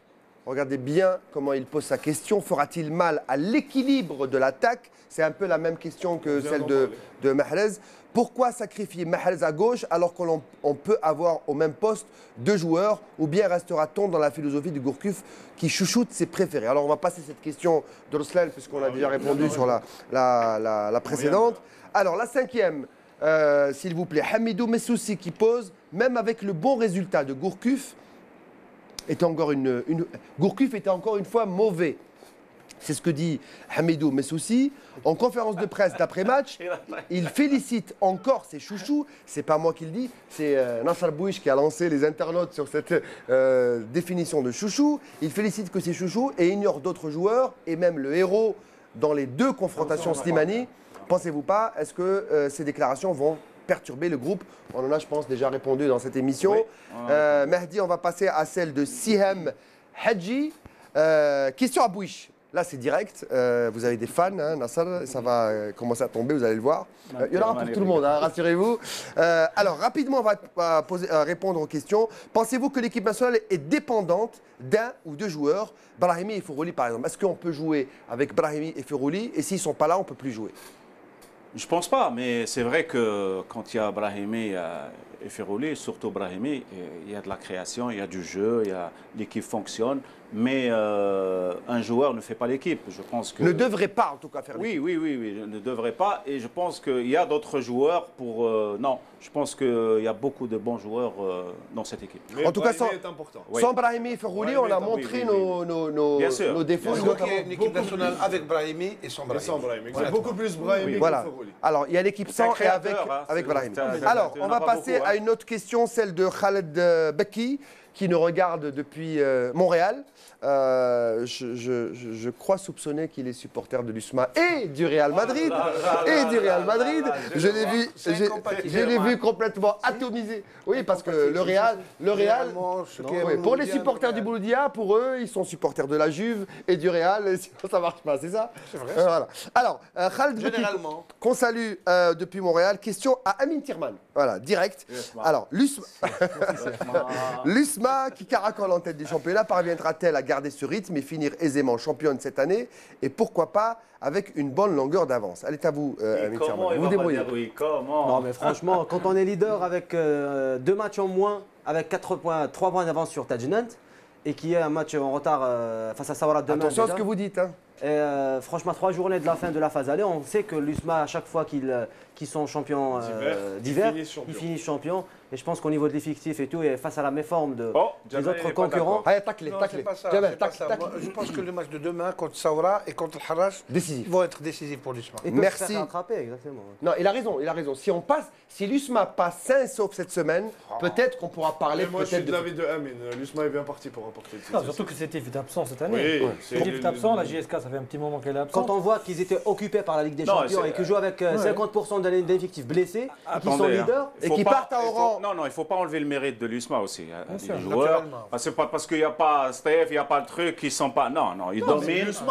Ils dominent. Attends, ils ont été finalistes, ils ont un public, ils ont des joueurs. Alors, Nassar, encore 2 questions pour terminer l'émission, s'il vous plaît. Dolce Ninis qui pose une question à Nassar Bouich. Monsieur Bouich, c'est à cause de la cravate. On a eu droit à monsieur. Monsieur 36 buts. Pensez-vous que l'entraîneur avait de la pression pour changer son schéma tactique? J'espère que vous faites passer la question, car à chaque fois vous ignorez mes questions. Non, on n'ignore pas vos questions. Est-ce que, comme Vaïd en Coupe du Monde, souvenez-vous, après la Belgique, c'est la question qu'on vous pose, est-ce que Gourcuff a changé sa tactique à cause de la pression et populaire et de la presse? Pour dire qu'il avait une pression, je pourrais dire oui. Parce que vu le match aller, il peut avoir une pression énorme, des discussions peut-être avec le président de dire les choses. Et une réaction de l'entraîneur, c'est toujours bien qu'un entraîneur, on peut pas, tout le monde peut se tromper. Et il a eu cette réaction de jouer, de changer son schéma tactique. Il a eu raison et c'est bien. Alors on a mangé 10 minutes du journal télévisé. On va terminer quand même avec Khaled Bekki depuis Montréal qui vous pose une question à vous, Sid Ahmed. Question pour Sid Ahmed Khadis. Est-ce que le fait d'être loin des terrains de foot ne vous manque-t-il pas? Ou bien vous êtes plus à l'aise devant les caméras en tant que consultant? Moi je pose la question. Hein. Il est loin donc il se pose des questions, il ne sait pas. Comme vous l'avez déjà mentionné auparavant. Alors consultant c'est bien. Vous êtes à l'abri de la pluie. Hein. Ou joueur, c'est mieux, est-ce que ça vous manque pas les terrains? Répondez. Ah bah, à notre ami Bekki, c'est ça? Khaled. Je tiens à vous dire que je ne suis pas loin des terrains. Au contraire, j'arrive à aller entre terrain et plateau télé. Je joue actuellement à l'USM Coléa. J'ai décidé de rester sur Alger pour être plus proche de la famille, de la maison, et aussi pour être disponible pour Riyad Khadim pour ses émissions. Voilà. Parce que je le chronomètre aussi. Hein. Tu joues quand? Tu t'entraînes quand? Voilà. Merci Khaled. Merci à toute la communauté algérienne qui nous regarde. Je vous rappelle qu'on sera très bientôt sur la Freebox. Et vous pourrez nous suivre notamment sur notre communauté en France et sur Internet pour l'instant, bientôt en streaming pour la communauté algérienne en Amérique du Nord, notamment aux États-Unis et surtout au Canada, et notamment au Canada francophone, c'est-à-dire le Québec et Montréal, où il y a beaucoup de communautés qui suivent beaucoup le foot. J'ai rencontré souvent beaucoup de supporters et du Moulia d'Alger et de l'USMA sur l'avenue Jean Talon. Et je vais y arriver. Amine, surtout la JSK où il y a une énorme communauté kabyle qui est nostalgique du grand Jumbo Jet et ils vous suivent beaucoup, donc vous changez de veste mais pas surtout pas et vous n'enlevez surtout pas vos cravates. Non mais je voulais dire juste, on s'est mis d'accord moi et Jamal à rester pour mettre que des cravates. Et vous tirez plus dessus. Merci messieurs, merci Amine, merci Jamel, merci Mehdi, bon vent. On vous suivra au Sénégal pour ce parcours de l'équipe nationale olympique. On espère vivre longtemps ce rêve olympique de Rio. Bientôt l'émission spéciale JO sur DATV, spéciale Jeux olympiques de Rio. Le rêve olympique sera permis sur Dzer avec ou sans l'équipe olympique de football parce que l'olympisme c'est bien sûr tous les sports. Merci Sid, merci Nasser, merci à vous de nous suivre tous les lundis soirs. Je vous rassure, Jamal Rachdi sera... Oui, il sera là. Lundi, il m'a promis. Il va atterrir le matin, il sera là le soir. Merci à tous. Rendez-vous lundi prochain, c'est du direct. C'est la folie. Ben oui, ici, tout le monde voyage. C'est le monde du foot. Et le monde du foot, on va essayer de vous rendre en miroir toutes les semaines. Et vous continuez à nous poser vos questions, vos critiques, vos recommandations et vos questions à nos chroniqueurs. Et soyez pas du tout indulgents. Merci de votre fidélité. À la semaine prochaine. Salut.